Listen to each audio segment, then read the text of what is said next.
Well, it's a bit difficult to say how it all started because it's never one event or it's always a lot of things.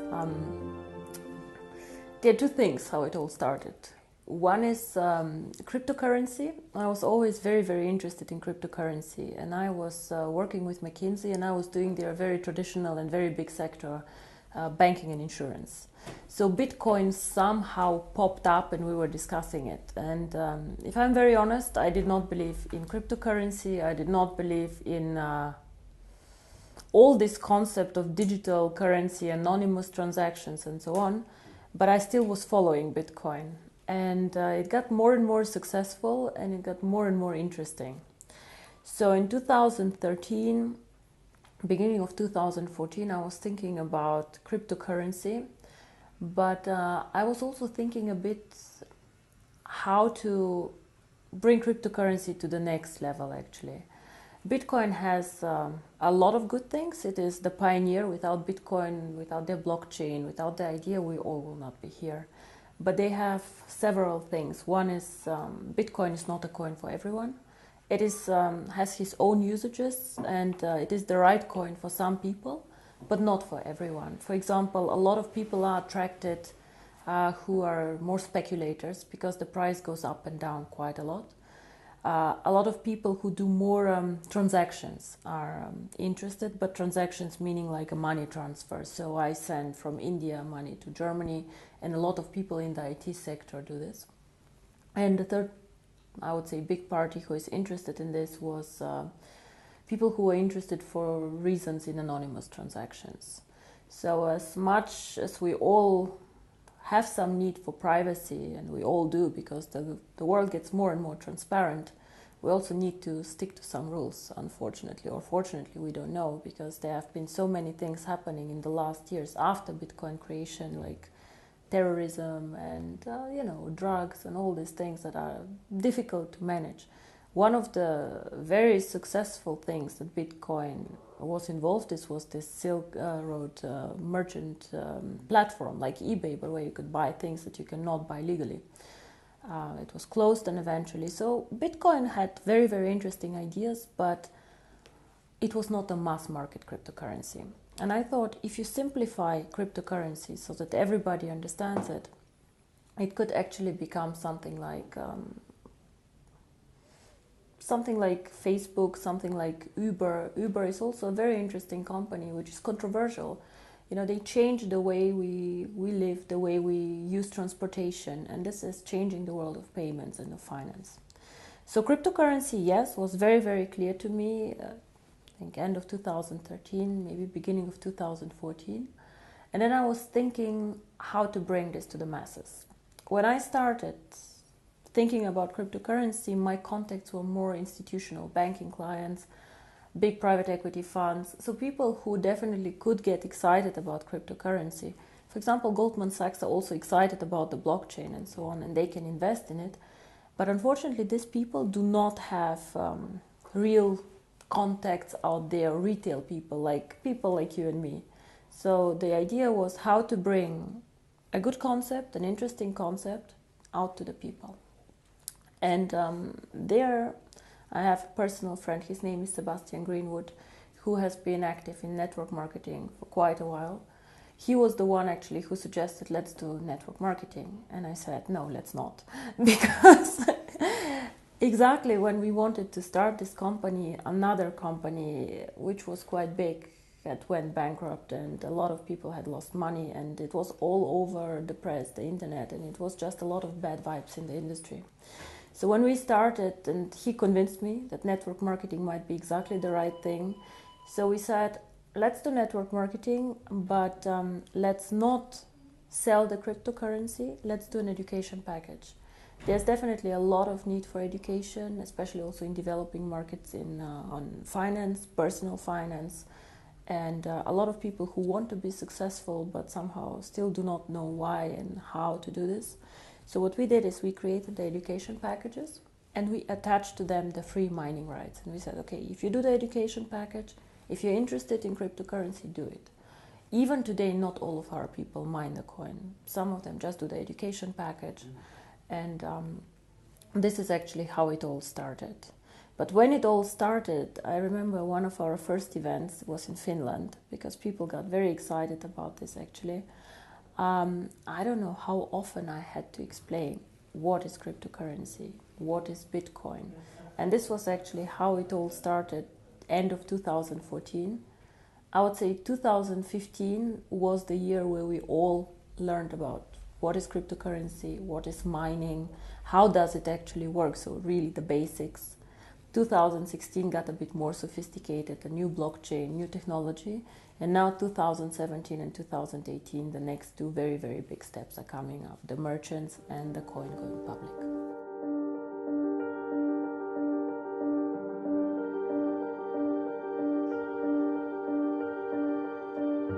If you go to websites like CoinMarket or whatever, you will see that there are a lot of cryptocurrency out there. Nobody can say how many actually. It can be 400 or 500, we just don't know.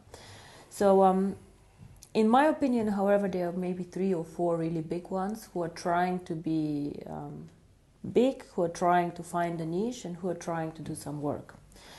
Bitcoin for sure is one of the big ones. It is the most liquid cryptocurrency out there. Most people who speak about cryptocurrency trade this coin and do things with this coin.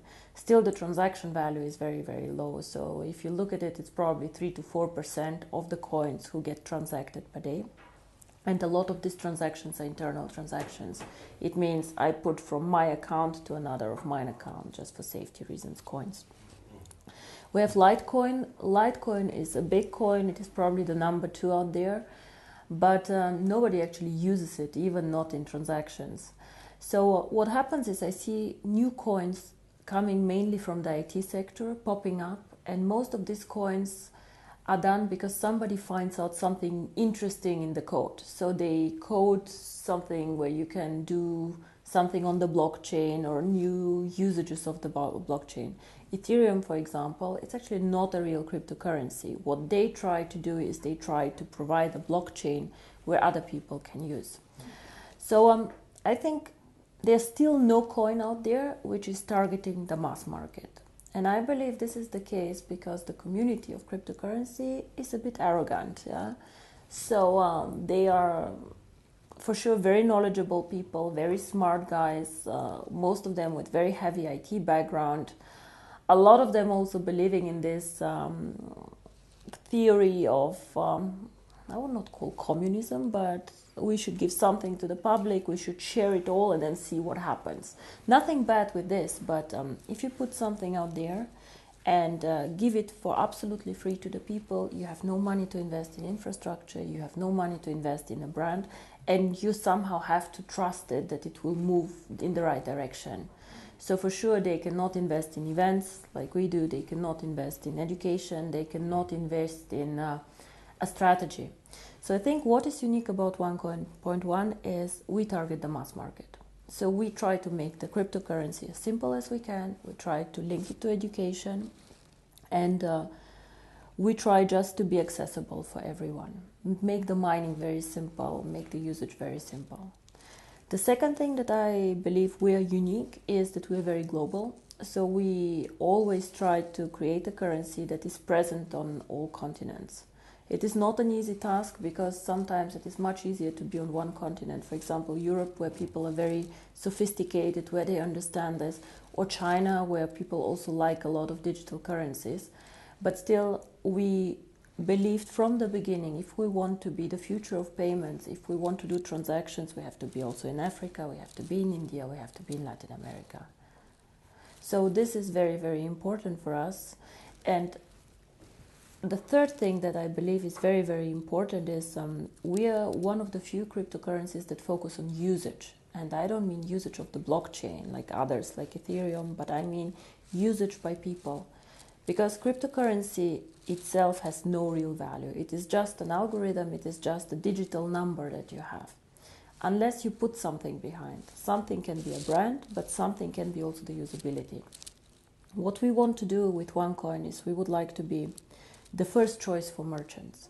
We want to create something like PayPal, saying it very, very simply, but in the cryptocurrency world. And we all know how simple PayPal goes. You just press a button and you send from A to B money. For the merchant, it's quite expensive, but it's very simple.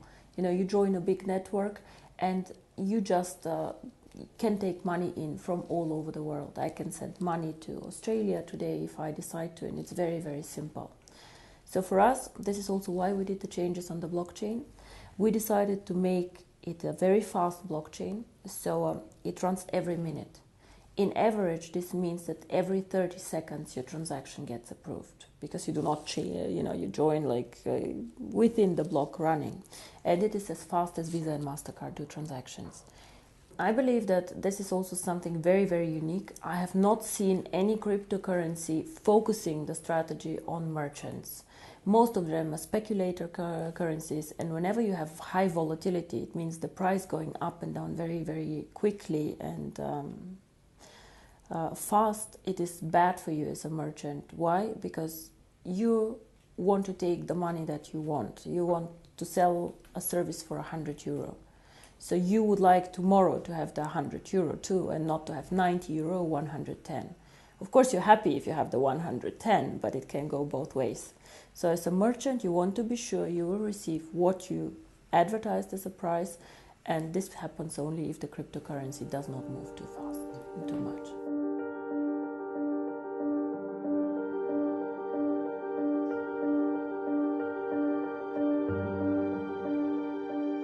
I believe that the network should do nothing else than communicating this, because I'm just making money, I'm just making commission. It can never be just the reason why somebody should join a network. Then you can sell soap, you can sell whatever is out there, I don't know, beds and things like this.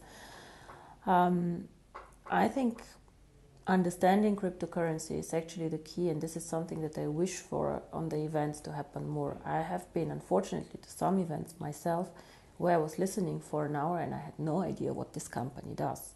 So the unique thing about us is education, and then if somebody wishes, the cryptocurrency. Of course, cryptocurrency can change the world, and I believe it will. The question is, will it be tomorrow? Will it be in a year, or in 2 years, or in 3? It is unstoppable. It already started. The interesting thing about cryptocurrency is it is so global that it is very difficult even to stop it. So much better than trying to stop cryptocurrency, in my opinion, is to regulate cryptocurrency. Just to regulate cryptocurrency as part of the financial landscape. We are not banks, for sure not, but to make some rules for people out there, because today everybody can go and create a cryptocurrency and start collecting money. This is not the way it should be. So what we, for example, do is we already started doing KYC procedures, things that you normally do for opening a bank account. Or if you're a merchant and you want to join us, you still have to provide us with some documents so we know what do you sell, what is happening, why is money being transferred. We don't have to, but we do this. So this is one thing with the merchants. It's a lot of freedom of business. For example, for the European market, if you're a small, innovative Swedish company, what can you do? You can develop some cool software, you can do things. Most of us are in the digital network, they are doing interesting things, and then you want to sell it to other markets. It can be Asia, it can be India, it can be everywhere. But China and India are very difficult to sell things to. They do not have the free capital flows that we have. So you might find a Chinese buyer, but it's difficult for you to get a payment. And it's very frustrating because you're a small company, you focus on software, you do not focus on international payments. If you're a big company, you can do this, but you don't have the know-how. Now here, cryptocurrency can help you, because OneCoin is very strong in China and is very strong, for example, in Europe. So what you can do is you can put your software in our shop that is starting now in next year. You can put up the price, whatever the price is that you would like, and then a transaction between a Chinese buyer and a European buyer can happen like this. Within 1 minute, the transfer is done. So this is something very exciting. For me, this is a bit more freedom of doing business. And the second thing, as you say, is the unbanked. Now, the unbanked, I don't know if you had a look what happened in India. India is a cash economy, so a lot of the poorer people who do not have a bank account for several reasons. Poor people normally do not trust banks. Poor people hoard the money for emergency. Within 4 days, they told them that they need to come and just give the cash that they have only up into a limit, and they needed to exchange it, and the other cash was just void. Now this is a disaster, and this disaster will not hit the rich people. It will hit like very, very small people who have their savings.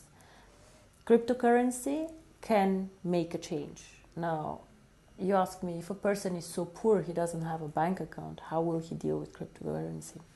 A lot of people have access to phones, so if you manage to link cryptocurrency to a phone, and of course it's already linked to the internet, you can give these people so many more options how to bank with us.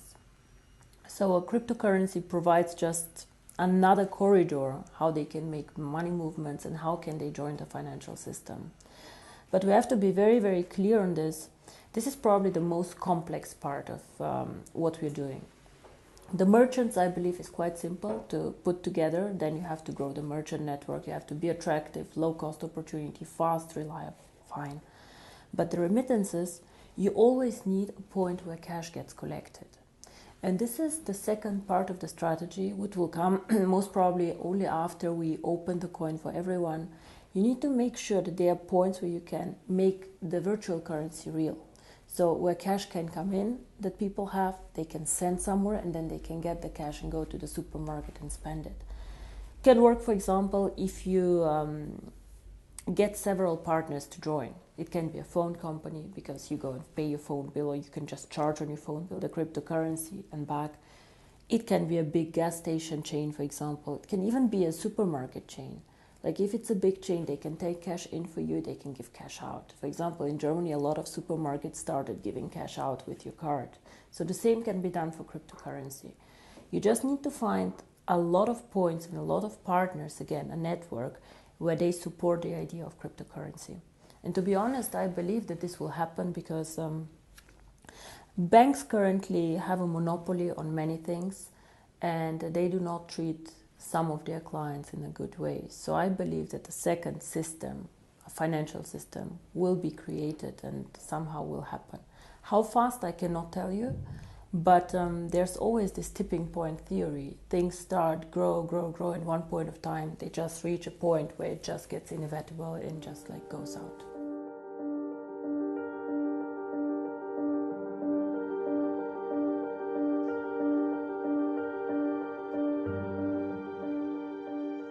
On the OneLife network, some of their main concerns is this a Ponzi scheme? And when you have a digital product that you cannot touch, like an education package, of course people are more skeptical.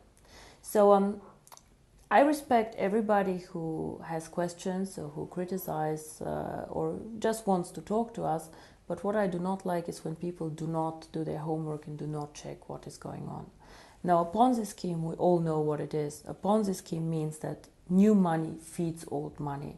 So we had this Bernie Madoff scandal somewhere, like the guy was taking investments from the public, promising huge returns and then paying out the returns, not because he was a smart investor, but because he had, taken new money in, and it's one point of time it stopped. When you join the OneLife network, what happens? First of all, we have never made any return promises. Why? Because we are selling the education package. It's up to you if you mine the coin or not. What will happen to the cryptocurrency, we do not know. And this is a very, very clear statement. Cryptocurrency is one of the most risky asset classes out there. Nobody knows what will happen. It can go through the roof, but it also can not go through the roof. So both is possible. But what is important when you speak about a Ponzi scheme is, first of all, we give people the opportunity to make money without paying for a position. Every week I have between 300 and 500 people in the network, sometimes even more, who have a non-paid position, a rookie position, and who make commission on them. These people also can earn tokens to go and join the mining. So of course, it's not a Ponzi scheme if I let you work for free and let you make money making for free. I'm paying you, you don't pay me, point one. And the second point, which is very important, as I said, is fresh money feeding old money. Now, why and how am I obliged as a OneLife network to pay you? I'm obliged to pay you only a commission when you earn it. And you earn the commission only by making a sale. So only if you go and you sell a package, I am obliged to pay you. So I do not need to get somebody in my network to meet my obligation. If you all stop selling tomorrow, I don't have any obligations anymore to anyone on paying commission, because there's no sales event coming up. And this is very, very important. Whoever is interested, but unfortunately a lot of our critics are not interested in this, can check out also the legal opinions that we have. We have a Swedish legal opinion, we have an English legal opinion, we have a German legal opinion, Italian I think also. All of these jurisdictions are quite strict and have very clear rules. And all of this are saying we are not a Ponzi. Now, one thing that I would like, again, to make sure in the network, I believe that we as a company are very clear on what we do and what we don't.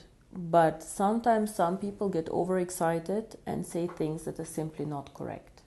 So I, again, would like to ask all of our distributors to take education extremely serious.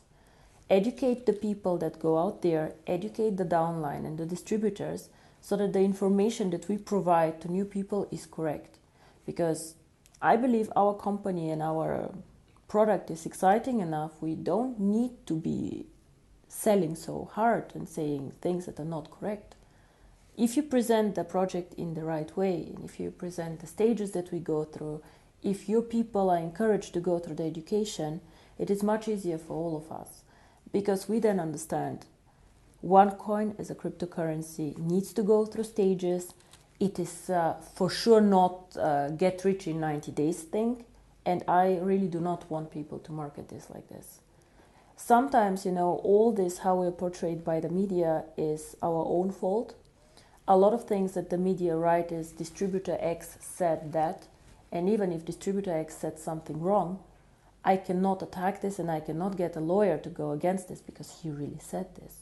And this is very frustrating also for us as a company. So again, guys, try and get the right information, educate your downlines, and just make sure that we do the right things out there.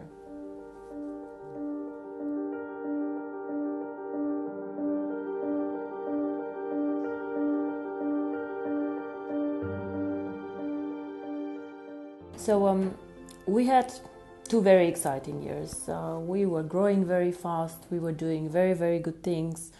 We did some adjustments too as a company on the blockchain, things that we just did not know before when we started. For example, the blockchain and the merchants. Now, the best, I think, is yet to come, and the most exciting part is coming now, because now we have to move from just mining the coin into usability of the coin. And the first thing how you can use the coin is moving on with the merchants. 2017, January, February, we launched our own merchant platform. So what does this mean? As a merchant, you can join the platform for free, and you can sell your services or your products, whatever you have. You can sell it in this platform. You have access to over 12 million people there, because we have about 3 million paid accounts and about 9 million free accounts in the system. So this is a lot of people. And the good thing about these people is the paid accounts, these are people who have for sure money and who are interested in buying things online. So you can join as a merchant for free. And for example, I don't know, if you have a flower shop, you can say, okay, this is a voucher for my flower shop. It is worth €100. You can come any day and join me. Groupon, for example, does things like this. However, they force the merchant to do a 50% discount on whatever they sell so that they are attractive. And the fees that the merchant pays are very high. So in the end of the day, they're only 20% maybe staying with the merchant. What we want to do is, if you're a merchant, you get access to our client base. You can offer your services, you can offer your products. However, we want you to take 25% of whatever the price is in coins. Of course, a lot of our network will get excited. Some of them have small businesses. Some of them already are exciting merchants about this. So these people can join the network of stores, the network of people, and so on. So We will also incentivize the members to bring in merchants. The liquidity of the coin currently is still low. So this means that you cannot liquidate all of your coins tomorrow before going public. This is why we will give the merchants the option to take up to 75% of the price in cash. If you're a merchant, if you want 100% in coins, you can. Yeah, but if you just want 25% in coins, you also can. However, what we will do as a company, we will pay a BV value on the cash payments. Why do we do this? Because first of all, the more good merchants we get, the better for the coin value. And of course, we want this coin to be very, very successful and to get good merchants. We said, I think in Bangkok, we said 10 million users, 1 million merchants, and hopefully one day 25 euro for the coin value. But I do not want to have 1 million bad merchants. I want to have, even if it's just 100,000 merchants, but really good merchants where people get excited to use them. And I believe that in incentivizing our distributors who attract merchants for the network on the volume that the merchant makes is the right thing to do. Because it's so easy for me to sign up. I can sign up today 100 people, 100 merchants. If their products are too expensive, not attractive, bad quality, no point. So it's again, we trust each other as a network, we want the best for the network, and this is how we want to grow as a network. And of course, it's very nice for you as a merchant, you put the OneCoin sign on your door, I accept OneCoin. People maybe come and ask you, what is OneCoin? I want to know more about it. Then the merchant can go and say, okay, this is an education package. If you want, please have a look. And again, the network wins from this. So 2017, to get back to your question, for me is the year of the merchants, while 2018 is then the year where the coin has to go public.